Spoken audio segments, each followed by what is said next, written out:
ஹர நம பார்வதீபதயே ஹர ஹர மகாதேவா. தென்னாடுடைய சிவனே போற்றி, எந்நாட்டவர்க்கும் இறைவா போற்றி. ஆரூர் அமர்ந்த அரசே போற்றி, சீரார் திருவையாரா போற்றி போற்றி. விண்ணாளும் தேவர்க்கும் மேலாய வேதியனை, மண்ணாளும் மன்னவர்க்கும் மாண்பாகி நின்றானை, தன்னார் தமிழளிக்கும் தன்பாண்டி நாட்டானை, பெண்ணாளும் பாகனை பேணு பெருந்துறையில் கண்ணார் கடல்காட்டி நாயேனை ஆட்கொண்ட அண்ணாமலையானை பாடுதுங்கான் அம்மானாய். சித்தம் தெளிவீர்கள் அத்தன் ஆரூரை பத்தி மலர்த்தூவ முத்தியாகுமே. ஓட்டை மாடத்தில் 9 வாசலும் காட்டில் வேவதன் முன்னம் கழலடி நாட்டி நான்மலர் தூவி வலம் செய்யில் வாட்டம் தீர்த்திடும் வான்மையூர் ஈசனே. நீரூரும் செஞ்சடையாய் நெற்றிக்கண்ணாய் நிலாத்திங்கள் துண்டத்தாய் நின்னை தேடி ஓரூரும் ஒழியாமே ஒற்றித்து எங்கும் உலகமெல்லாம் தெரிதந்து நின்னை காண்பான். தேரூரும் நெடுவீதி பற்றி நின்று திருமாலும் நான்முகனும் தேர்ந்தும் காணாது ஆரூரா ஆரூரா என்கின்றார்கள் அமரர்களிடம் பெருமானே ஆரூராயே. கார்புரும் கருங்கூந்தல் செவ்வாய் வெண்ணகை பச்சை கன்னியொடும் தார்கமள் பூங்காந்தளந்தோட் குமரனொடும் மணிசிங்காதனத்து மேவி சீர்பரவுவான் புலவர் நினைந்தன யாவையும் நல்கி சிறப்பின் வைகும் வார்ப்புணல் சூழ்வயல் கமலை தேவர்கள் சிந்தாமணியை மனத்துள் வைப்பான். சித்தி தருநாதன் தென்கமலை வாழ்நாதன் பத்தி தருநாதன் பரநாதன் முத்தி பெருநாதன் ஞானப்பிரகாசன் உண்மை தருநாதன் நம் குருநாதன். எல்லோருக்கும் வணக்கம். எல்லாம் வல்ல ஆரூர் அஜபா நடன கமலவசந்த தியாகராஜ பெருமான் திருவருளையும் எமையாளும் தருமையாதீன குருமகா சன்னிதானுடைய குருவருளையும் சிந்திக்கிறேன். மருந்தீச்சரம் திருத்தலத்திலே மாதந்தோறும் நடந்து வரக்கூடிய சிவபோகசார ஞானசாத்திர நூல் சிந்தனை தொடரில் இந்த மாதம் 2வது நிகழ்ச்சிக்கான நாளாக இன்றைய தினம் சிவபோகசாரம் ஞானசாத்திர நூலிலே 19வது பாடலை சிந்திக்க இருக்கிறோம்.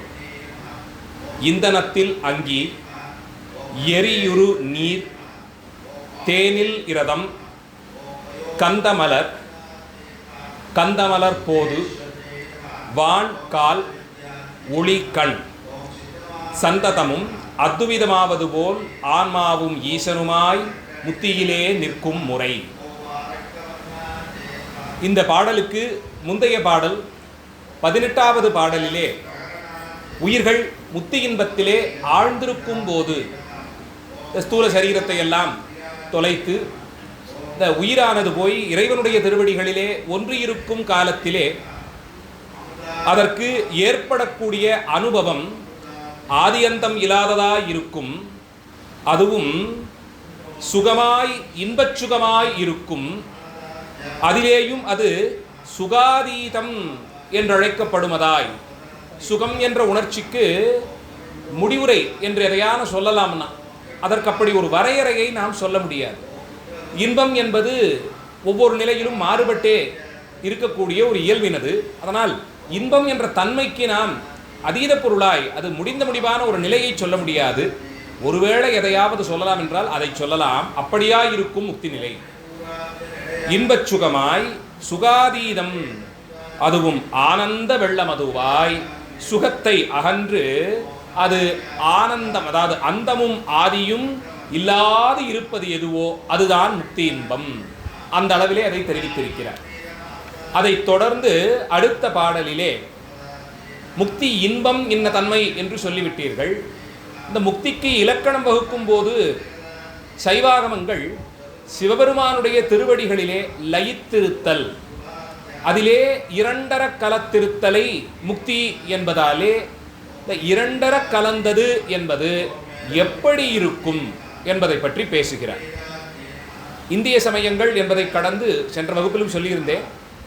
உலக அளவிலே சமயங்களை எடுத்துக்கொண்டு பார்த்தால் ஒவ்வொரு சமயமும் இறைவன் என்றது அறியக்கூடிய தன்மையினுடைய இயல்புகளை வரையறை செய்து, உயிர்கள் இறைவன் என்று ஒரு வர்க்கத்தை சொல்லிவிட்டால், அந்த நிலையிலே சொல்லிவிட்டால், அடுத்து அதற்கு எதிராக இருக்கக்கூடிய உயிர்கள் அவன் படைப்பவன் என்றும் இவைகள் படைப்புகள் என்றும் கொள்ளுகிறோமே, இதற்கிடையே இருக்கக்கூடிய வேறுபாடு என்ன, வாசி என்ன, இது எப்படி ஒன்றோடொன்று தொடர்பு பட்டிருக்கிறது, ஒன்றிலிருந்து ஒன்று பிரிந்திருப்பதற்கு என்ன காரணம், அதை அடைவதற்கு வழி என்ன, அடைந்த பின் என்ன ஆகும் என்பன போன்ற கேள்விகளுக்கெல்லாம் விடை சொல்லும் போதுதான் ஒவ்வொரு சமயமாக தோன்றுகின்றன. அதனால்தான் சைவ சித்தாந்தம் உலகிலே இருக்கக்கூடிய எல்லா சமயங்களையும் சமயங்கள் என்று ஏற்றுக்கொள்ளும். ஏன்னா ஒருபோலே அத்தனை பேருக்கும் ஒரு பிறவியிலே பக்குவ நிலை வர முடியாது. நினைத்து பாருங்கள், இந்த பிறவியோடு எல்லோருக்கும் முக்தி என்று ஒரு நிலை ஏற்பட்டு விட்டால் அவருக்கென்று வாய்த்த இந்த இன்புறும் விளையாட்டிற்கு என்ன காரணம் இருக்க முடியும்? அதனால் இந்த போனங்களை எல்லாம் கொடுத்து பக்குவப்படி நிலையிலே நம்மை கூட்டுவித்து பெருமான் தன்னுடைய திருவடிகளிலே அழைத்துக் கொள்கிறான். அதுவரையிலும் அந்தந்த அளவிற்கான பக்குவத்திற்கு தகுதியாக ஒரு சமயத்தை கொடுத்து ஒரு சமயத்தை அறிமுகப்படுத்தி வைத்து இதிலே இருக்கட்டும் என்று விருகிறான். அதுதான் மானிட பிறப்பே கிடைத்ததற்கரியது. அதிலும் சைவ சித்தாந்த அந்த தொடர்போடு இருத்தல் என்பது அரிதினும் அரிதாய் இருக்கக்கூடியது என்று பார்க்கிறோம். அந்த நிலையிலே முக்தியிலே உயிர்கள் இறைவனுடைய திருவடிகளில் இரண்டர கலந்திருக்கும் என்பதை சைவாகமங்கள் போதிக்க, அந்த இரண்டர என்பதை எப்படி புரிந்து கொள்ள வேண்டும் என்பதற்கு விடை போலே சுருக்கமான விடை, ஆனால் விரித்தால் அது அப்படியே போய்கொண்டே இருக்குவது போல அந்த ஆழம் அகன்று கொண்டே செல்லும் விடமாக இதற்கு ஒரு பொருளுரையும் யாத்திருக்கிறார்கள். பாடலே ரொம்ப சுவையான பாடல். ஒன்றல்ல இரண்டல்ல 6 உதாரணங்களை கொடுக்கிறார். 6 உதாரணங்களை கொடுத்து இதிலே ஒவ்வொன்றும் எதது எப்படி தொடர்புபட்டிருக்கிறதோ ஒவ்வொரு உதாரணத்திலும் 2 பொருட்களை சொல்லியிருப்பார். பெரும்பாலும் ஒன்று பொருள் ஒன்று குணமாக கூட இருக்கும். அப்படி பொருளும் குணமுமாய் இருக்கக்கூடிய தன்மையதாக ஒரு 6 வஸ்துக்களை பட்டியலிட்டு இவை எப்படி ஒன்றோடொன்று இணைந்திருக்கிறதோ அதுபோலே என்று கூறுவார். இந்தனத்தில் அங்கி, எரியுரு நீர், தேனில் இரதம், கந்தமலர் போது, வான் கால், ஒளி கண், இப்படி 6 வஸ்துக்களை பட்டியலிடுகிறார். 6 உதாரணங்களை கொடுத்து ஒவ்வொன்றிலும் இதுவும் இதுவும் போலே இதுவும் இதுவும் போலேன்னு சொல்லி அதுபோலே முத்தி நிலையிலே உயிரும் இறைவனும். இதிலே பிரபலமாக இருக்கக்கூடிய சமயங்கள் ஒவ்வொன்றுமே இந்தந்த நிலையில்தான் இறைவனை அடைந்த உயிர் இருக்கும் என்பதை வைதீக தர்மங்கள் இங்கே ஸ்தாபிக்கின்றன. பிரபலமாக இருக்கக்கூடிய வேதாந்த மதங்கள் 3. இந்த 3 மதங்களும் கேவலாத்வைத்தம் என்றும் விசிஷ்டாத்வைத்தம் என்றும் துவைத்தம் என்றும் 3ஐ பிரபலமாக சொல்லுகிறோம். அதிலிருந்து வேறுபட்டதாயிருப்பது சித்தாந்தம் என்பது சித்தாந்த தெளிவு. வேதாந்தம் ஒரு படிநிலையிலே நின்றுவிட வேதாந்தம் விடை கூறா நின்ற இடங்களுக்கு விடை சொல்லுவதாயிருப்பது சித்தாந்தம் என்று நாம் அறிகிறோம். அதனால்தான் வேதாந்த கனியின் சாரெடுத்து கொடுத்தது அதனுடைய சாறு போலே சித்தாந்தம் என்று கொள்ளுகிறோம். அதிலே இருக்கக்கூடிய தேவையற்றதான சக்கை முதலியவற்றையும் நீக்கி பருகுவதற்கு எளிமையாகவும் இனிமையாகவும் வாய்த்த சாற்றை பெற்று தருவது சித்தாந்தம் என்ற அளவிலே பார்க்கிறோம். அதனால்தான் இது முடிந்த முடிவு என்று கொள்ளப்படுகிறது. சித்தாந்தத்தை இதற்கு மேல் இதிலிருந்து கேள்வி பிறக்க தகுதியில்லாததா இருக்கக்கூடியது, அப்படி வச்சுப்போம். இதற்கு பிறகு இதிலே பதில்கள் எல்லாம் சொல்லிப்பட்ட பிறகு இதிலிருந்து கேள்வி கேட்க இடமில்லாததா இருக்கக்கூடிய சிறப்பு.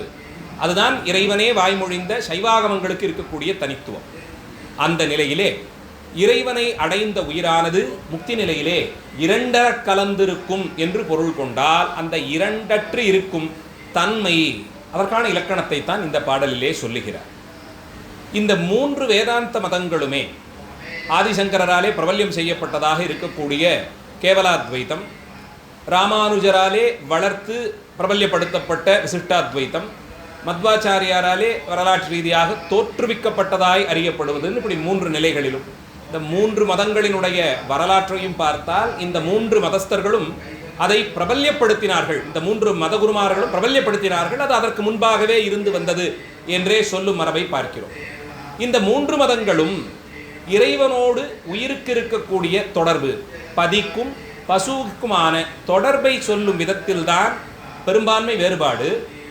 அதனால்தான் அதை வலியுறுத்தியே இந்த 3 மதங்களுக்கும் பெயரும் ஏற்பட்டிருக்கு. அத்வைதம் என்ற நிலையில்தான் இதிலே பெரும்பான்மை மதங்கள் கொண்டுவிடும். அதாவது இரண்டற்ற நிலையிலே ஒன்றி இருத்தல், அது அத்வைத்தம் என்பது. அது ஏகான்மவாதம் என்று சொல்லும்போது அது சங்கராத்வைத்தத்தை குறிக்கும். அதனால்தான் தெளிவாக கொள்ள வேண்டியது, அத்வைத்தம் என்று சொன்னால் நம்முடைய சைவ சித்தாந்தமும் அத்வைத்தம் தான், ராமானுஜர் கொண்டு வந்ததும் அத்வைத்தம் தான். அது விசிஷ்டாத்வைத்தம், நம்முடையது சுத்தாத்வைத்தம். இப்படி அந்த அத்வைத்த நிலையிலே, இரண்டற்ற நிலையிலே இருக்கும் காலத்திலே ஒவ்வொன்றுக்கும் இருக்கக்கூடிய அந்த தொடர்பு, இரண்டற்றல் என்பது எப்படி ஸ்தாபிக்கப்படுகிறது என்பதை வைத்து இதற்கு பொருளிலே நாம் வேறுபாட்டை பார்க்கிறோம். அதனால்தான் ஆதிசங்கராலே பிரபல்யப்படுத்தப்பட்ட அந்த மதத்தை ஏகான்மவாதம் அல்லது கேவலாத்வைத்தம் என்று சொல்லுவது. நேரடியாக அத்வைதம், இரண்டுங்கிறதே இல்லை என்னும்படியான அத்வைதம். ராமானுஜ சமயத்தை சேர்ந்தவர்களோ இரண்டற்றதுன்னு சொன்னால் ஒரே உலகத்திலே ஒருவருக்கொருவர் ஆண்டான் அடிமை என்ற நிலையில் இருந்து கொண்டு திருமாலுக்கு இந்த உயிரானது தொண்டு செய்து கொண்டே இருக்கும் என்ற அளவில் ஒரே உலகத்தில் ஒரே காலத்தில் இருக்கும்படியான நிலையை சொல்லுவதால் அது அத்வைதம். ஆனால் அங்கே ஒன்று மற்றொன்றாக மாறுவதில்லை, எல்லாம் ஒன்றிணைந்து இதுவே அதுவாகிவிட்டேன் என்ற நிலைக்கு திரிவதில்லை. இரண்டுமேரும் உண்டு, தனித்தனியே உண்டு, ஆனால் ஒரே இடத்திலே ஒரே சன்னிவேசத்தில் இருப்பதாலே அதை விசிஷ்டாத்வைத்தம் என்று அவர் அழைக்கிறார். சுத்தாத்வைத்தம் என்று சொல்லுவதாலே நாம் அந்த இரண்டற்ற தன்மையை எப்படி அறிகிறோம்? இதை வைத்துத்தான் முதல்ல ஆதிசங்கரருடைய மதத்தை எடுத்துக்கொண்டு பார்த்தால் அவர் இரண்டுங்கிறதே கிடையாது, அது ஒன்றாயிருப்பது அப்படின்னு. அது ஒன்றாயிருத்தல். அங்கே முக்தி என்பது பரம்பொருள்தான் நான் என்பதை உணர்ந்த நிலையிலேயே முக்தி என்று கொள்ளப்படுகிறது. அதுதான் நான் என்ற நிலையிலே அதுக்கு அதுதான் நான். இதற்கெல்லாம் ரொம்ப நிறைய விசாரம், பல பல ஆயிரம் உபனிஷத்துக்கள்லாம் பல 10 உபனிஷத்துகளினுடைய உரையெல்லாம் வைத்து பேசுகிறார்கள். ரொம்ப சுலபமாக புரிந்து கொள்ளணும்னா நான் அதுவானேன் என்ற நிலையிலே இருப்பது. அகம் பிரம்மாஸ்மி என்று சொல்லப்படும் மகா வாக்கியத்திற்கு பொருள் கோளும் விதத்தில் நான் அதுவாகிவிட்டேன் என்ற நிலையிலே இருத்தல், அதை ஏகான்மவாதம் என்று சொல்லுகிறோம். அங்கே சொல்லப்படும் அத்வைதம் இரண்டற்றதுங்கிறத கடந்து ஒன்று என்ற பொருளிலே வருவதாலே ஒரு தெளிவிற்காக அதை ஏகான்மவாதம் என்ற அளவில் சொல்லுகிறோம். ஒரே உயிர், எல்லாம் ஒன்றுதான், பரமாத்மா ஜீவாத்மான்னு பிரிக்கிறதுக்கு இல்லை, எல்லாம் ஒன்றுதான் என்று சொல்லுவதாலே ஏகான்மவாதம், ஒரே அளவில் இருக்கக்கூடியது என்று அதை சொல்லுகிறோம். இதை முதலிலே அவர் முன்மொழிந்தார். அடுத்து வரலாற்று அளவிலே ராமானுஜாச்சாரியர் வந்தவர், இல்லை அப்படியெல்லாம் இருக்க முடியாது, இது இரண்டும் வெவ்வேறு தான். எப்போது ஒன்றிணையும்னா முக்தி உலகத்திற்கு இந்த உயிரானது சென்ற பிறகு அங்கே அந்த சரணாகதி அது பலித்து சரணாகதி சாஸ்திரத்தை அவர்கள் கொள்ளுவதாலே என்னால் ஒன்றும் ஆகக்கூடியது இல்லை என்பதை உணர்ந்ததையே காரணமாக வைத்து நீ எனக்கு முக்தி வழங்கணும்னு சொல்லி வேண்டி கேட்டுக்கொள்ள ஆச்சாரியருடைய அபிமானத்திற்கு அங்கே பாத்திரர்களாகி உடம்பை துறந்த நிலையிலே அந்த உயிரானது அர்ச்சிராதி என்று சொல்லப்படும் அந்த மோட்ச கதியிலே போய் வைகுண்டத்தை அடைந்து அங்கே திருமகள் கேள்வனாக இருக்கக்கூடிய திருமாலுக்கு நீக்கமர தொண்டு செய்து கொண்டே இருக்கும் என்ற அளவிலே அவர் ஒரு முக்தியை சொல்லுகிறார். அதை விசிஷ்டாத்வைதம் என்று சொல்லி அந்த இடத்திலே ஒன்றுன்னு சொல்றதை விட இதை உடனிருப்பதால் ஒன்று, ஒரே இடத்திலே இருவரும் சேர்ந்திருப்பதினாலே ஒன்று. இப்போ உடனாய் அப்படின்னு அவர் சொல்றார்.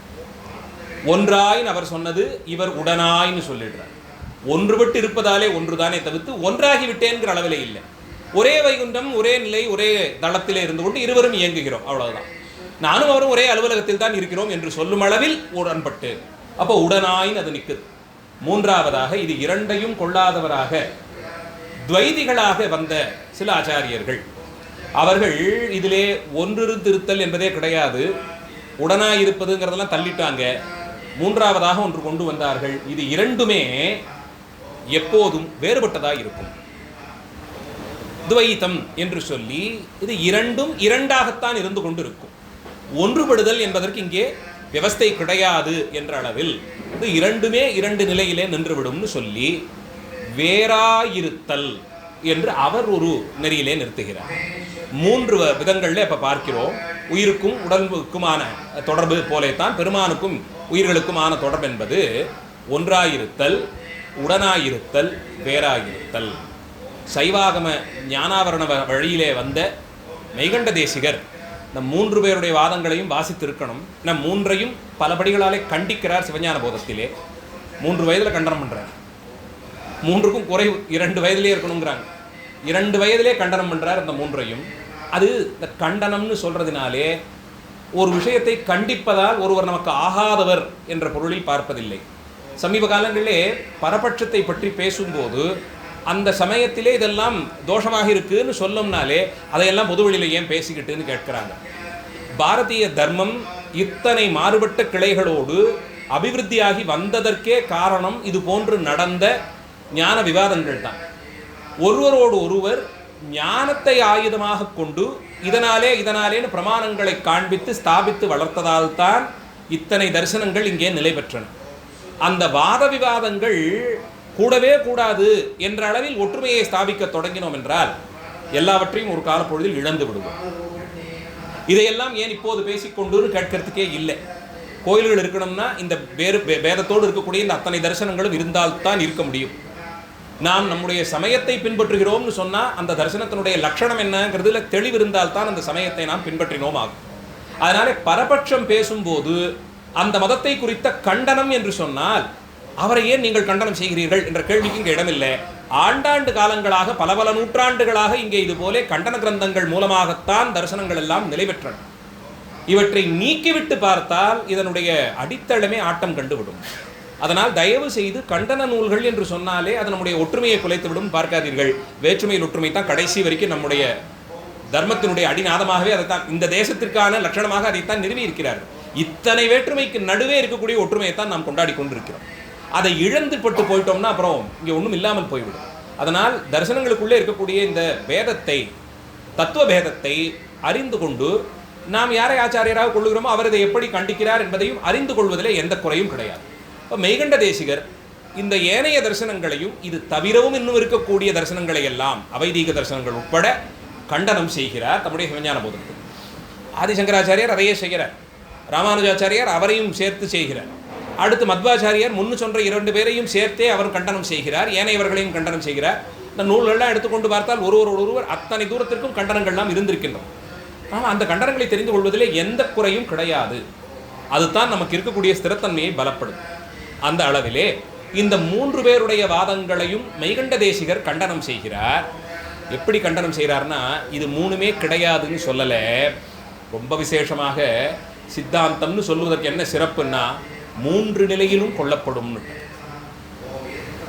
3மே கொள்ளக்கூடியதாக இருக்கும். இந்த 3இல் ஒன்றை நீக்கி பார்த்தாலும் ஏதோ ஒரு தளத்திலே இறைவனுக்கும் உயிருக்குமான தொடர்பு இல்லாதது போலே ஒரு சங்கை ஏற்படலாம். அப்படி இருக்க வாய்ப்பு இல்லையே. அவனை விட்டு பிரிந்துங்கிற ஒரு விவஸ்தை இங்கே இல்லையே. அப்போ அவனை விட்டு பிரிந்தேன் என்ற நிலைக்கு இல்லாது எல்லா காலங்களிலும், அது என்ன காலங்கள், நேற்றின்று நாளை மாதிரி எதனா இறந்த காலம் நிகழ்காலம் இல்லை, அப்படி இல்லை. இங்கே சொல்லப்படும் காலங்கள் என்பது இந்த உயிர் பொருத்தமான ஒரு உடலை பெறுவதற்கு முன்பாக, உடல்னா மானிட உடல்னு இல்லை, அது புல்லாகி பூடாய் புழுவாய் மரமாகின அந்த வரிசையிலே எங்கே நின்றாலும் ஒரு உடம்பை கொடுத்து இந்த உலகத்திற்கு பிரம்மன் மூலமாக இந்த சிருஷ்டி காரியத்திலே ஈடுபடுத்தி இங்கே கொண்டு வந்து சேர்த்தாரே, அதற்கு முன்பாக இது கேவல நிலையிலே அப்படியே இந்த உயிர் ஆணவ மலத்திலே அழுந்தி இருந்தது. ஒரு களிமண் மாதிரி ஒரு பாவனையில் வச்சுக்கோங்க. அப்படியே எங்கேயோ ஏதோ ஒரு உலகத்தில் பாட்டுன்னு இருந்தது. ஆனால் என்ன இயல்பிலேயே செம்பினுள் களிம்பு போலே இதனுள்ளே அந்த ஆணவ மலத்தால் மறைக்கப்பட்டிருந்ததால் அப்படியே அங்கே கிடந்தது. அப்படியே இருந்துட்டா உத்தமமானு கேட்டா அந்த இருளிலேயே இது கிடந்து உழன்று கர்ப்பத்திலே சிசு வளரும் காலத்திலே ஒவ்வொரு மாதமும் ஒவ்வொரு வாரமும் கூட கூட அதனுடைய அந்த குணங்கள் எல்லாம் அதிகரித்து கொண்டே போகும், திறன்கள் எல்லாம் வளரும். அது ஒரு அளவுக்கு மேலே வெளியே இருக்கக்கூடியவர்கள் பேசும் சொல்லையெல்லாம் அது கேட்டுக்கொள்ளும் என்கிற அளவிலே பார்க்கிறோம். அந்த நிலையிலேயே இருந்துட்டா தேவையில்லையேன்னு கேட்டா பயனே இல்லை, ஒண்ணுமே பயன் இல்லையே.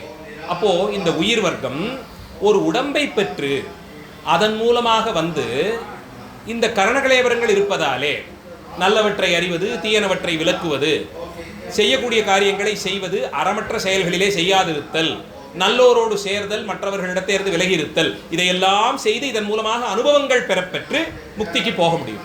இது எதுவும் இல்லாமல் அப்படியே அந்த இடத்திலேயே ஆணவ மலத்திலே அழுந்தியே இருந்துட்டா என்ன ஆகும்னு நினைச்சு பாருங்க. அதுக்கு மேலே வளர்ந்து வர்றதுக்கு இடமே இல்லையே. அந்த நிலையில் இது அந்த கேவல நிலையிலிருந்து கடந்து ஒரு உடம்பை பெற்று இந்த உலகத்திலே உடலக்கூடியது. இது ஒரு 2வது நிலை. 3வது, எல்லா பிறப்பும் பிறந்திழைத்தேன் என்று சொல்லுவது போலே பல பல பிறவிகளையும் பெற்று முடித்து பிறப்பிறப்பாகிற அந்த சுழற்சியிலிருந்து ஆச்சாரியருடைய உபதேசத்தின் வழியே தெளிவு பெற்று இந்த உயிர் சிவபூஜை செய்து பஞ்சாட்சர ஜபம் செய்து அதன் மூலமாக பக்குவம் கூடி ஒரு காலத்தில் முக்தியை அடைகிறதே, முக்தி அடைந்த நிலையிலே இருக்கக்கூடியது, அப்படி ஒரு சுத்த நிலையிலே இருக்கக்கூடியதுன்னு இப்படி 3 நிலைகளிலே உயிர் இயங்கக்கூடிய தளத்தை சொல்றோம். மூன்று இடத்திலும் இறைவனுடைய சம்பந்தம் இருந்து கொண்டே இருக்கு. சம்பந்தம் இல்லாததாக ஒரு இடம் கிடையாது என்னும்படியான சம்பந்தத்தோடு இருக்கு. அதனால்தான் ஒன்றாய் உடனாய் வேறாய்ங்கிறத இப்படி எல்லா காலத்திலேயும் இயங்கிக் கொண்டே இருக்கும்படியாய் நாம் புரிந்து கொள்ளும் விதமாக சகஜமாக ஒரு உதாரணத்தை சொல்லுவோம்.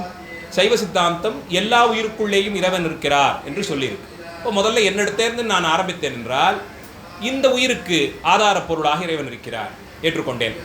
அடுத்து என்னை சுற்றி இருக்கக்கூடிய மீதி பேருக்கெல்லாம் அங்கே தான் இருக்கார். அவர்கள்லாம் எங்க இருக்காங்க?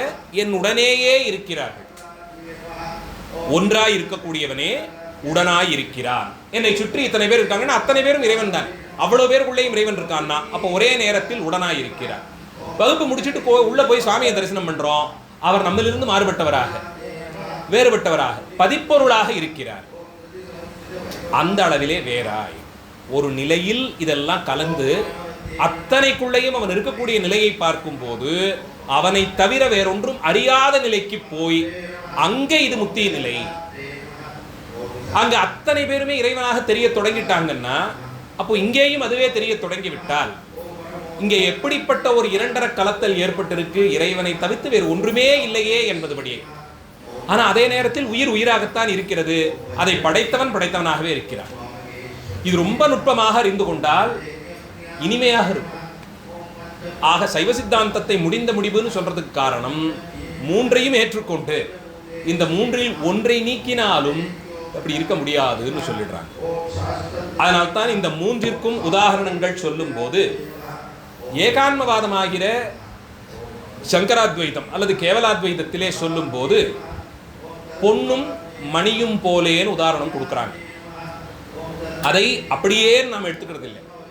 தங்கம் இருக்கு, அப்படியே கட்டி பொன்னாக இருக்கு. கட்டியாக இருக்கக்கூடிய தங்கம் அது அப்படியே இருக்கும், அதில் ஒளியெல்லாம் இருக்கும். அதை எடுத்து உருக்கி அடித்து நீக்கி ஒரு ஆபரணம் செய்கிறோம். இதுக்கு இருப்பது போல அதற்கும் ஒளி உண்டு. இதுவும் தங்கம், அதுவும் தங்கம். இதை கொண்டு போய் விற்றாலும் பணம் உண்டு, இதை கொண்டு போய் விற்றாலும் பணம் கொடுப்பான். இதை மறுபடியும் உருக்கினால் பொன்னாகவே மாறும். இந்த குணமெல்லாம் எப்படியோ அதுபோல இறைவனும் உயிரும். பொன்னும் மணியும் போலே அப்படின்னு இதை கேவலாத்வைதம் என்கிறோம். அடுத்தது துவைதத்திலே அப்படி ஒரு காலத்திலும் ஒன்றுபட்ட குணங்கள் இருக்கவே முடியாது. எப்படி இப்படி ஆக முடியும்? நாமே கேட்கிறோம். பெருமானுக்கு 8 குணங்கள் உண்டுன்னு சொல்லி அவனை கொண்டாடுகிறோம். என் குணத்தான் தாளை வணங்காத்தலைங்கிற 8 குணங்கள் அவருக்கு உண்டு. எல்லாவற்றையும் அறிந்திருத்தல், எல்லா இடத்திலும் நீக்கமர நிறைந்திருத்தல், எப்போதும் இன்பமயமாக இருத்தல், இப்படி எல்லாம் அவருக்கு குணங்கள் சொல்லப்பட்டிருக்கு. ஒன்றுதான் சொன்னா இந்த குணத்தில் 8இல் ஒன்றான பூர்த்தியா என்கிட்ட இருக்கா? அப்போ எப்படி அதோடு நான் ஒப்பிட முடியும்? அதனால தான் நம்ம ஆச்சாரியர்கள் இந்த கேவலாத்வைத நிலையை அடைந்து விட்டால் அகங்காரத்திற்கு ஆளாவோம்னு. நானே அவனானேங்கிற நிலையில் போனால் அது அகங்கார தோஷம் வாய்த்ததாகும். அதனால் அங்கே ரொம்ப ஜாக்கிரதையாக இருக்கணும்னு சொல்லுது. அது கொள்வதில்லை. சரி, துவைதி என்ன சொல்றார்? இது இரண்டும் வெவ்வேறு. எந்த அளவுக்கு வேறுபட்டது தெரியுமா? எதிர்மறையிலே நிற்கக்கூடியது. இது இருள்னா அது ஒளி. இதுவும் ஒரு காலத்திலும் ஒன்றாக முடியாது. எங்கே இருள் இல்லையோ அதுதான் ஒளி, இல்லையா? எங்கே ஒளி இருக்கோ அங்கே இருள் இல்லை. அப்ப இது எப்படி வேறுபட்டதாக இருக்கிறதோ அதுதான் உதாரணம்னு. அப்படி சொல்லிவிட்டால் எனக்குள்ளே அவன் ஆதாரமாக இருக்கிறான் என்ற அடிப்படை கோட்பாடே தட்டி போய்விடும். அவனுடைய சம்பந்தமில்லாத ஒரு பொருளையும் இங்கே என்னால் பார்க்க முடியவில்லை. அத்தனைக்குள்ளேயும் அவன் இருக்கிறான் அப்படின்னும் போது இதை நாம் கொள்ளுவதில்லை. துவைதத்தையும் தள்ளிடுறோம். மூன்றாவது உதாரணம் விசிஷ்டாத்வைதி சொல்லுவது சொல்லும் பொருளும் போலே. சொல்லும் பொருளும் போலே. வாகர்த்தா கிருத்தம்னு இந்த காளிதாசனுடைய அந்த ரொம்ப பிரபலமான தியான ஸ்லோகம். வாக்கும் பொருளும் போலே, பிரிக்க முடியாத தன்மையுடையதாய், அந்த அளவிலே இப்படி 3 நிலைகளிலேயும் வைத்து சொல்லி அதில் வாக்கை தனியாக நின்னாலும் அதற்கு ஒன்றும் பொருள் இல்லை. பொருள் வாக்கு இல்லாமல் இயங்க முடியாது. ஒரு வாக்கு சப்தம் வந்ததால், ஒரு சொல் வந்ததால் தான் பொருள் வந்தது. பொருள் இல்லாத சொல்லுக்கு மரியாதை இல்லை. அப்போ இது இரண்டும் எப்படி ஒன்றோடு ஒன்று கலந்திருக்கிறதோ அதுபோலே இது ராமானுஜருடைய கோட்பாடு. இந்த 3ஐயும் தனித்தனியே இருக்க முடியாதுன்னு கண்டிச்சு 3 தலங்களிலும் இயங்குகிறோம்னு எடுத்துக்கிறார் மெய்கண்ட தேவர். அதனால்தான் மெய்கண்டாச்சாரியாரை அவ்வளவு கொண்டாடுவது. பெருமான் சங்கல்பத்தாலே இப்படி ஒருவரை அனுப்பி அவரை கொண்டு இப்படி ஒரு ஞான நூலை செய்து கொடுத்து அவருடைய அவதார காலம் என்பது உடனடியாக தொட்டெடுத்து இஸ்லாமிய படையெடுப்புகள் எல்லாம் நடந்து தென்னகம் முழுவதும் க்ஷீணித்து போயிருந்த காலம். அதிலே எத்தனையோ ஆயிரம் ஞானசாத்திர நூல்களை எல்லாம் நாம் இழந்திருப்போம். அதற்கு நடுவே இதற்கு எந்த கேடும் வராது இதை பாதுகாத்து ஹானி ஒன்றும் இல்லாமல் பாதுகாத்து நமக்கு எம்பெருமான் அதை வழங்கியிருக்கிறார். அந்த ஞானாவரண பரம்பரையிலே இது தொடர்ந்து அடுத்தடுத்து வந்த ஆச்சாரியர்களாலே போதிக்கப்பட்டு பல நிலைகளிலும் இதற்கு உரை, விரிவுரை, விருத்தியுரை எல்லாம் செய்யப்பட்டு நம்மை அடைந்திருக்கு. அவர் வந்தாரோ நமக்கு இந்த தெளிவு கிடைத்தது. அப்போ இந்த மூன்றையும் தள்ளி முத்தியிலே நிற்கும் காலத்தில் மூன்றினுடைய தன்மையும் உடையதாய் கொண்டு மூன்று நிலையிலேயும் இருக்கக்கூடியதாய் இருந்துத்தான் இந்த உயிர் செயல்படும் என்று சொல்லி, அதிலே ஒன்றாயிருத்தல் என்னும் போது பொன்னும் மணியும் போலே உதாரணம் கொள்வதில்லை, உடலும் உயிரும் போலேன்னு எடுத்துக்கணும். ஒன்றாயிருத்தலுக்கு அவங்க என்ன உதாரணம் சொன்னாங்க? பொன்னும் மணியும் போலேன்னாங்க. இங்க நாம் அந்த உதாரணத்தை கொள்றதில்ல. ஒன்றுதான். எப்படி தெரியுமா? ஒன்று உடலும் உயிரும் போலே ஒன்றுபட்டு இருக்க. இப்போ பிறந்த குழந்தைக்கு பெயர் சூட்டுகிறோம் என்றால் அந்த பெயர் யாருக்கு சூட்டப்படுது? உடம்பிற்கா, உயிருக்கா? உயிருக்கு இல்லையா அந்த பெயர்? ரெண்டுக்குமே தான், இரண்டிற்கும் தான் அந்த பெயர் சூட்டப்படுகிறது. அதனால் தான் நாமகரணம் செய்யறத ஒரு விழாவாக நாம் எடுத்தோம். உடம்புக்கு மட்டும்னா அது அவ்வளவு சுலபமாக அதை பார்த்துருக்க மாட்டோம். அது சாதாரணமாக இருந்துட்டு போயிட்டு இருக்கும்.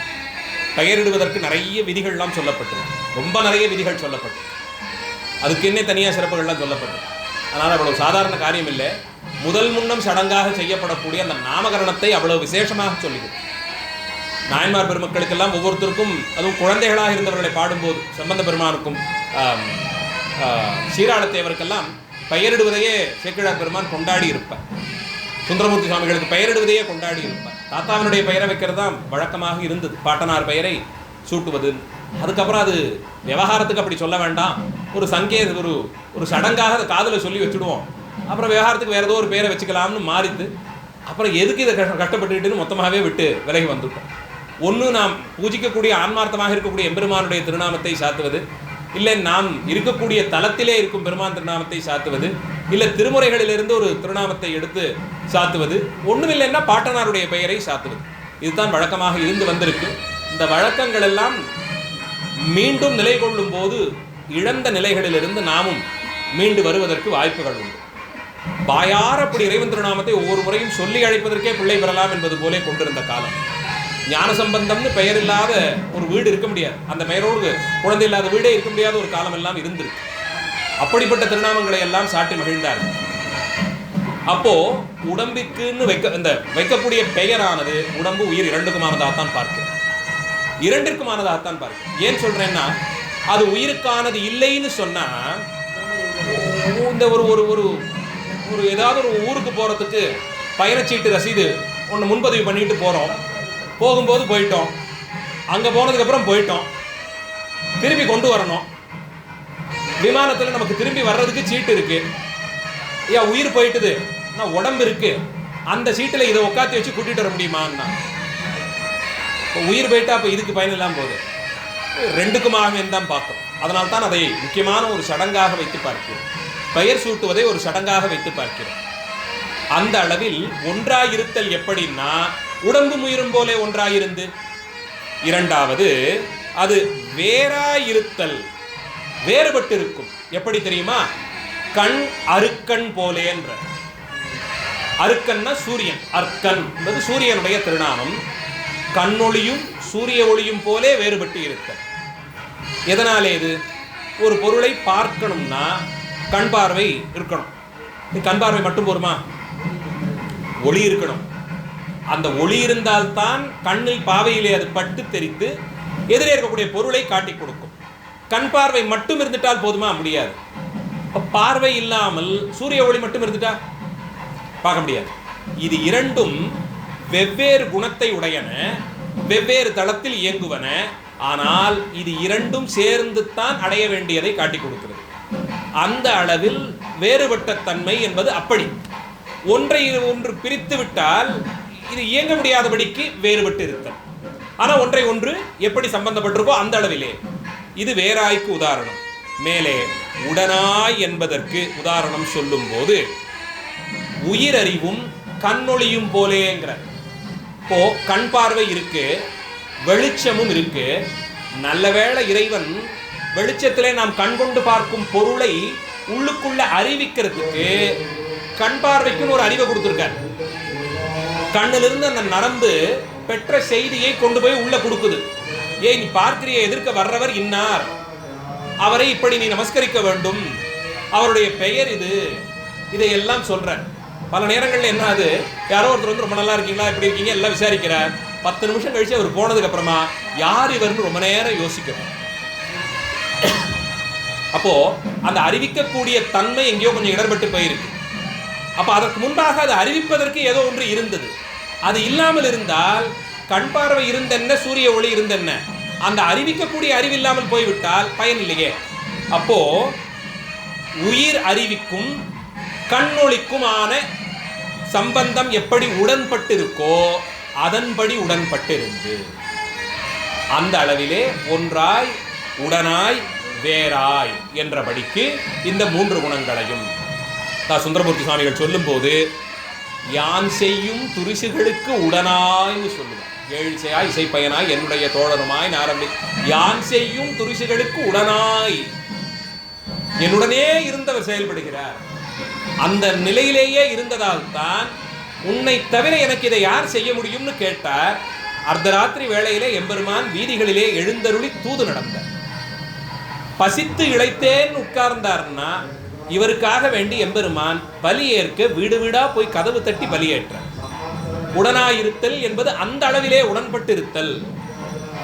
உன்னோடு உடன்படாத ஒரு காலமே இல்லை என்று சொன்ன பிறகு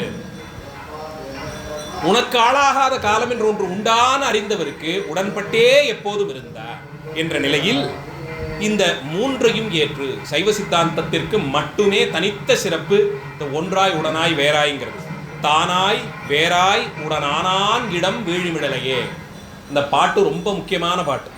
இந்த ஒன்றாய் உடனாய் வேறாய் என்று சைவாகமங்கள் சொல்லுவதை, சைவ சித்தாந்தம் மொழிவதை திருமுறை ஆசிரியர்கள் சொல்லி இருப்பதற்கு நேரடியாக கிடைக்கக்கூடிய பிரபல சான்று திருவீழ்விளை பதிகத்திலே எம்பெருமான் சம்பந்தாச்சாரியார் பாடி கொடுத்த பாடல் தானாய் வேறாய் உடனானான் இட வீழிமிடலையே என்பார்.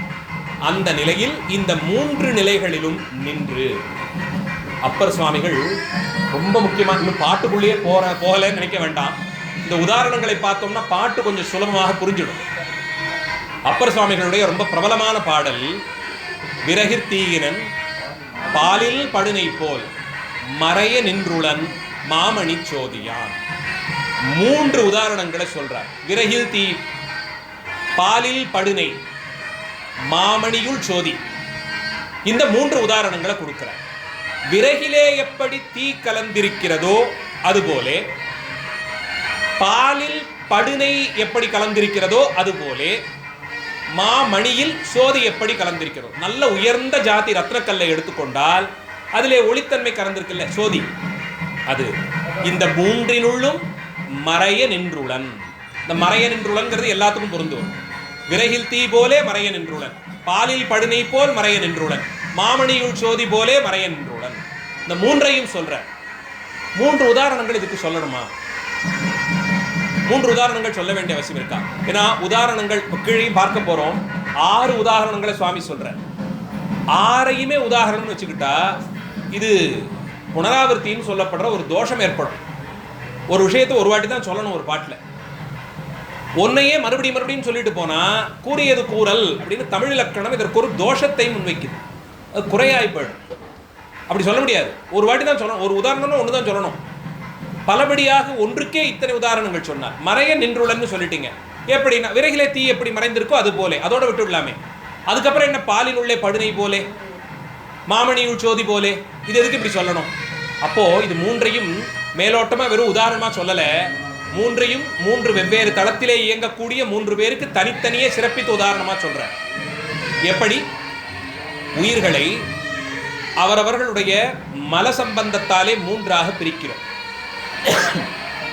3 மலங்களும் ஆணவம் கண்மம் மாயை என்ற 3ஐயும் உடையவர்கள் சகலர்கள், சகலான்மாக்கள். சகலமான 3ஐயும் உடையவதனாலே அவர்களை சகலான்மாக்கள்னு சொல்றோம்.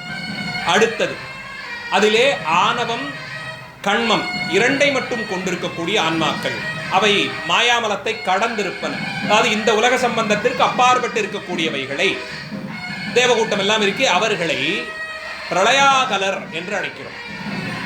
பிரளய காலத்திலே ஒடுங்கக்கூடியவர்களாக இருக்கக்கூடியவர்கள் பிரளயாகலர் என்று அழைக்கிறோம். அவர்களுக்கு ஆணவம் கண்மம் இது இரண்டும் உண்டு. அதனால தான் வினை அவர்களுக்கு உண்டு. மாயை மட்டும் இல்லை, வினை இருக்கிறதுனால தான் அந்த தேவகூட்டம் எல்லாம் என்ன செய்யறாங்க? வினை தொலைய கோயில் கோயிலா போய் சிவபூஜை பண்றாங்க. ஒவ்வொரு ஸ்தல புராணத்திலேயும் இந்திரன் வந்தான், அக்னி வந்தான், வருணன் வந்தான், வாயு வந்தான், தேவகூட்டங்கள் எல்லாம் வந்தது, தேவ கண்ணியர்கள் வந்தார்கள் சொல்றதுக்கு காரணம் வினைவசப்பட்டிருக்கிறார்கள். அந்த வினையை கடக்கணும்னா சிவபூஜையை தவிர்த்து வேறு வழியே இல்லை, சிவாலய தரிசனத்தை தவிர்த்து வேறு வழியே இல்லை. அதனால் இவர்கள் அதை தொடர்ந்து செய்து கொண்டிருக்கிறார். இவர்களை நாம் பிரளயாகலர் என்று அழைக்கிறோம். மூன்றாவது, இந்த வினை தொகையை கடந்து ஆணவமலம் மட்டும் சொற்பம் இருக்கக்கூடியவர்களை விஞ்ஞானகலர் என்று அழைக்கிறோம்.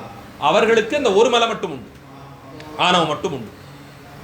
அந்த படியிலே மூன்றாக இவர்களை நாம் பகுக்கும் போது இந்த மூன்று பேருக்கும் மூன்று உதாரணங்களை சொல்றார். அந்த பாடல்லையே மேல என்ன சொல்றார்? விறகில் தீயினன் பாலில் படுனை போல் மறைய நின்றுடன் மாமணி சோதியான் உறவு கோல் நட்டு உணர்வு கயிற்றால் முருக வாங்கி கடைய முன்னிற்குமே.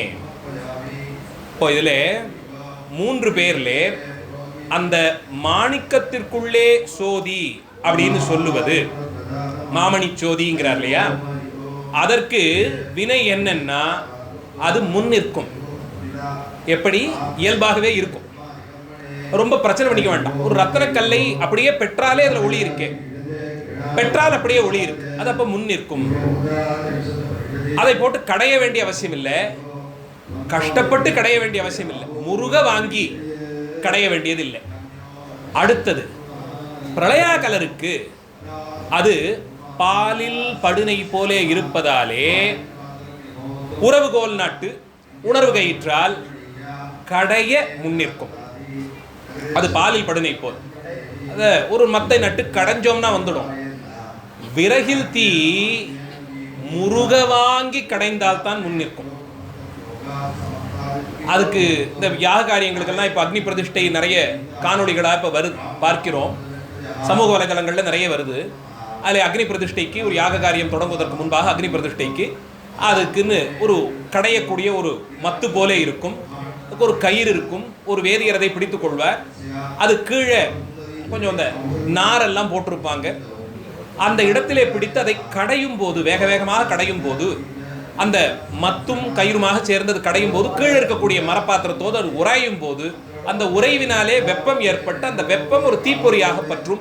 பற்றிய தீப்பொறி அங்கே சேர்த்திருக்கக்கூடிய அந்த எரியக்கூடிய பொருட்களாக அந்த திரவியங்கள்ல அது பற்றிக்கொள்ளும். அது பற்றி கொண்டால் அதுதான் அக்னி பிரதிஷ்டை. நாம் செய்வது போல பத்தி குச்சியை வச்சு கிழித்தெல்லாம் கொண்டு போய் விளக்கெல்லாம் ஏற்றுறது இல்லை.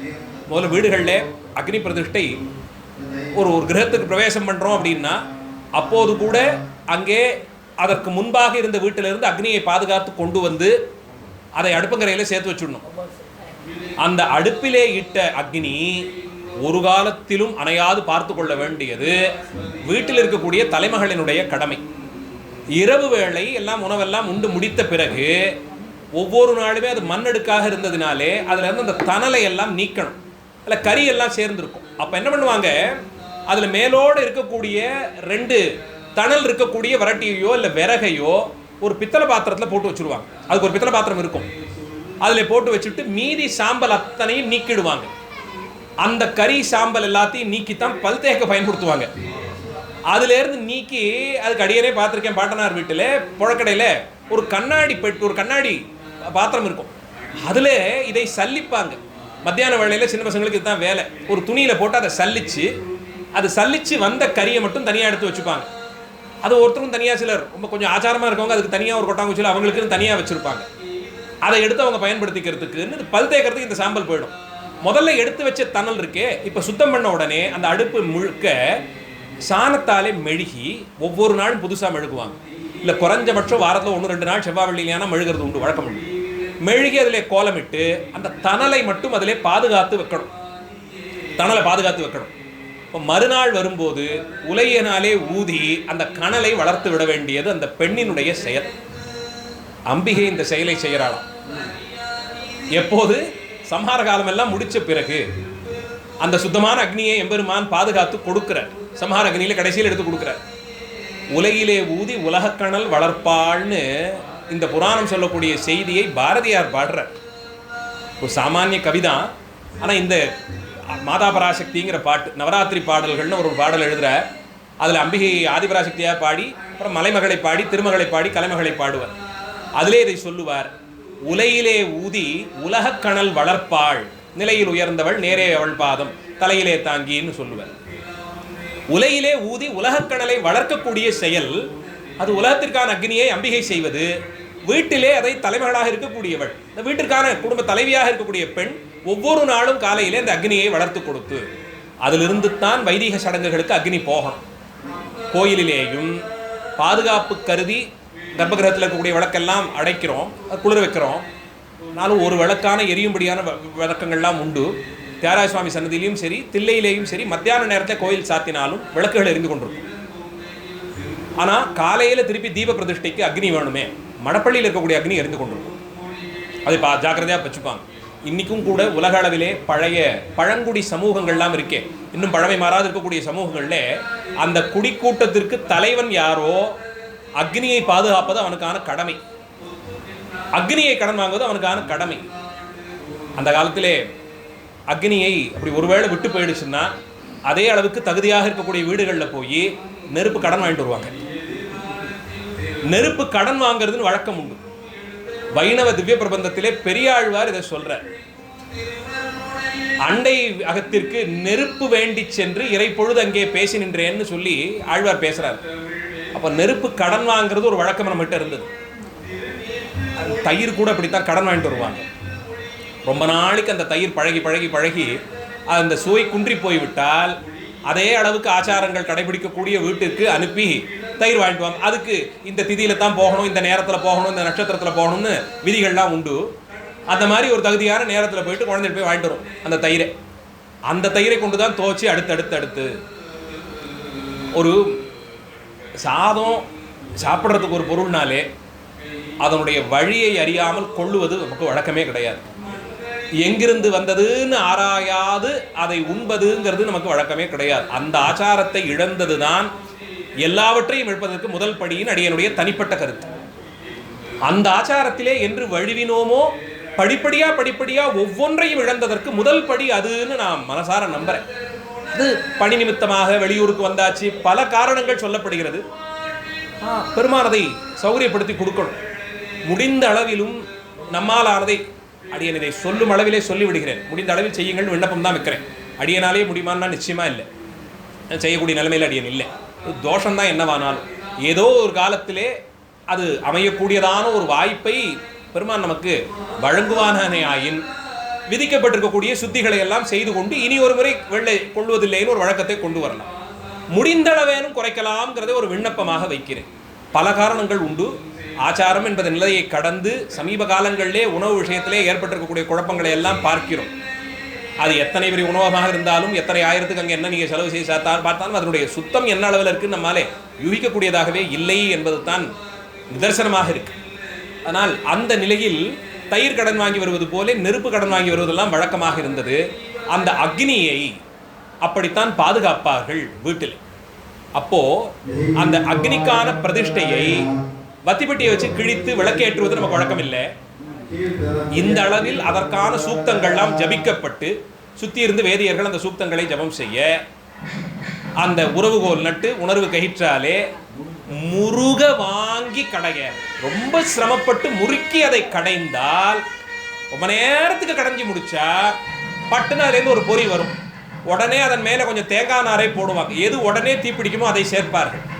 அது தீப்பிடித்த உடனே அதில் விசிறி அந்த புகையை கூட்டி அதில் இன்னும் 2 விராட்டியை வைப்பது, இப்படி வைத்து அந்த தீ பற்றி கொள்வது போல செய்து அதை கொண்டு போய் யாகத்திலே பிரதிஷ்டை செய்வார். வத்திகிச்சை குழிச்செல்லாம் வைக்கிறது நாம இப்போ பண்ணிட்டு இருக்கிற வேலை, அது வழக்கம் இல்லை. அந்த அளவில் 3 உதாரணங்களையும் 3 நிலைகளிலே இருக்கக்கூடிய உயிர்களுக்கும் எப்படி செய்தால் அந்த தீ உள்ளுக்குள்ளே இருக்கக்கூடியது தெரிய வரும். விறகிலே இருக்கக்கூடிய தீயை பெறுவதென்பது முருக வாங்கி கடைந்தால்தான் பெறக்கூடியது. அடுத்து பாலிலே இருக்கக்கூடிய அந்த படு நெய்யை பெறணும்னா கடைந்தால் போரும்.